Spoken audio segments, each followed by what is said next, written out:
Hello friends, welcome to my YouTube channel. इस video में हम बात करने वाले अभी आपने जुलाई 2025 सेशन में एडमिशन लिया है और आपके एडमिशन के स्टेटस में डिस्क्रेपेंसी शो हो रहा है, तो आप अपना डिस्क्रेपेंसी कैसे रिसॉल्व करेंगे, जिसके बारे में इस वीडियो में आप सभी को पूरा स्टेप बाय स्टेप बताने वाली हूँ। तो इस वीडियो को आप कम्प्लीटली देखिए और चैनल पर पहली बार आए हैं तो चैनल को सब्सक्राइब करके बेल नोटिफिकेशन को भी ऑन कर लीजिएगा, ताकि इग्नू से रिलेटेड सभी इन्फॉर्मेशन आप सभी को हमारे चैनल के माध्यम से टाइम टू टाइम मिल सके। तो चलिए स्टार्ट करते हैं। अभी आपने जुलाई 2025 सेशन में एडमिशन लिया है, तो सबसे पहले आपको क्या करना होगा, आपको अपने अकाउंट में लॉगिन होना पड़ेगा। यहाँ पर जो आपको रजिस्टर यूजर लॉगिन का ऑप्शन मिलता है, यहाँ से आपको अपना अकाउंट लॉगिन करना होगा। यहाँ पर आपको अपना रजिस्टर यूजर नेम डाल देना है, पासवर्ड डाल देना है और ये जो कैप्चा कोड दिया जाता है यहाँ पर डाल करके लॉगिन पे क्लिक कर देंगे। इस तरीके से आप अपने अकाउंट में लॉगिन हो जाएंगे। सबसे पहले यहाँ पर आपको एडमिशन का स्टेटस चेक करना होगा। यहाँ पर आपको माई एप्लीकेशन पे क्लिक कर देना है। फिर इस तरीके से आपको अपने अकाउंट में ये सभी चीजें दिख रहा होगा। यहाँ पर आपको नीचे आएंगे तो यहाँ पर आपको एडमिशन स्टेटस दिखाया जाता है। यहाँ पर आपके एडमिशन के स्टेटस में डिस्क्रेपेंसी रिसॉल्व आ रहा है, तो इसका मतलब ये है जो आपको अपना डिस्क्रेपेंसी रिसॉल्व करना होगा। एडमिशन के स्टेटस में डिस्क्रेपेंसी रिसॉल्व आ रहा है, तो आपको इसमें क्या करना होगा, इसमें ये करना होगा, इसका मतलब ये आपने एडमिशन लिया था, एडमिशन के टाइम आपने कोई भी डॉक्यूमेंट गलत अपलोड कर दिया या फिर कोई डॉक्यूमेंट्स में आपका मिस्टेक है, वो आपको दोबारा से अपलोड करना होगा। वो आपको कैसे अपलोड करना होगा, यहाँ पर आपको कई सारे ऑप्शन दिए जाते हैं। यहाँ पर आपको एडमिशन डिस्क्रेपेंसी पे क्लिक कर देना है। अगर आपके एडमिशन के स्टेटस में डिस्क्रेपेंसी आया रहेगा तो इस तरीके से यहाँ पर आपको दिया जाएगा। आपके जिस भी डॉक्यूमेंट्स में जो भी प्रॉब्लम रहता है यहाँ पर आपको दिया जाएगा। आपको जो भी डॉक्यूमेंट्स दोबारा से अपलोड करना होगा यहाँ पर आपको साफ साफ बताया जाएगा। और जैसे कि इन स्टूडेंट का देख सकते हैं, इनका मार्कशीट में प्रॉब्लम था, यानी कि मार्कशीट सही क्वालिटी में अपलोड नहीं हो रखा था, इसलिए इनको दोबारा से अपलोड करने के लिए बोला गया था। आपको एडमिशन पोर्टल से ही अपना डॉक्यूमेंट्स दोबारा से अपलोड करना होगा जब आपका एडमिशन डिस्क्रेपेंसी रिसॉल्व आता है। यहीं से आपको अपलोड करने का ऑप्शन दिया जाएगा। जैसे कि यहाँ पर दिया गया है सेलेक्ट फाइल, यहाँ पर क्लिक करेंगे, जो भी डॉक्यूमेंट्स अपलोड करने के लिए बोला गया है वही डॉक्यूमेंट्स आपको सही क्वालिटी में यहाँ पर अपलोड करना होगा। बाकी अगर आप कोई भी डॉक्यूमेंट्स गलत अपलोड कर दिए तो उसे डिलीट भी कर सकते हैं। बाकी आप अपना सही वाला डॉक्यूमेंट्स यहाँ पर अपलोड कर दीजिएगा। जैसे कि इस स्टूडेंट का ये मार्कशीट 200 KB से कम अपलोड करने के लिए बोला गया था, तो PDF फॉर्मेट में इन्होंने अपलोड किया है। ऐसी अगर आपके कोई भी डॉक्यूमेंट्स में प्रॉब्लम आ रहा है तो वो आपको दोबारा से अपलोड करना होगा और आपको बताया भी जाएगा ये आपको कितने दिनों में अपलोड करना होगा। तो ये आपको एडमिशन डिस्क्रेपेंसी में ही बताया जाएगा। फिर आप सभी का ये डाउट रहता है, हम यहाँ पर अपना डॉक्यूमेंट्स अपलोड कर देते हैं, फिर आपका एडमिशन कितने दिनों में कंफर्म होता है। देखिए, आप जब यहाँ से अपना डॉक्यूमेंट्स अपलोड कर देते हैं तो आपके डॉक्यूमेंट्स को फिर से वेरीफाई किया जाता है, तो उसमें आपको फिर से वही टाइम लग सकता है। 20 से 25 दिन भी लग सकता है एडमिशन कंफर्म होने में, या फिर 14 से 15 दिन भी लग सकते हैं आपकी एडमिशन कंफर्म होने में, जब आप अपना एडमिशन डिस्क्रेपेंसी रिसॉल्व करते हैं। तो जब आपका एडमिशन डिस्क्रेपेंसी रिसॉल्व हो जाता है, जब यहाँ से आप माई एप्लीकेशन पे क्लिक करते हैं, यहाँ से आप अपना एडमिशन का स्टेटस चेक करते हैं, तो यहाँ पर आपको नीचे एडमिशन स्टेटस में देखने को मिल जाएगा एडमिशन कंफर्म, यानी कि आपका एडमिशन कंफर्म हो गया है। बाकी अगर आपके एडमिशन के स्टेटस में रिसॉल्व भी आता है तो इसका मतलब आपका जो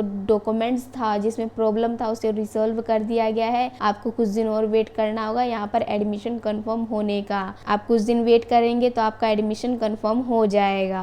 और जब आप एडमिशन का फॉर्म फिलअप करते हैं, आप अपने नेम डालते हैं, तो यहाँ पर आपका नेम वही होना चाहिए जो आपके ओरिजिनल डॉक्यूमेंट्स में आपका नेम है, वही यहाँ पर आपको एडमिशन के टाइम डालना होगा। बाकी आपका एडमिशन डिस्क्रेपेंसी आता भी है तो आपके ईमेल आईडी पे भी ईमेल कर दिया जाता है, जो आपको वो सही करना होगा। अभी तक आपका एडमिशन कंफर्म नहीं हो रहा है तो आप अपना डिस्क्रेपेंसी भी चेक कर लीजिएगा।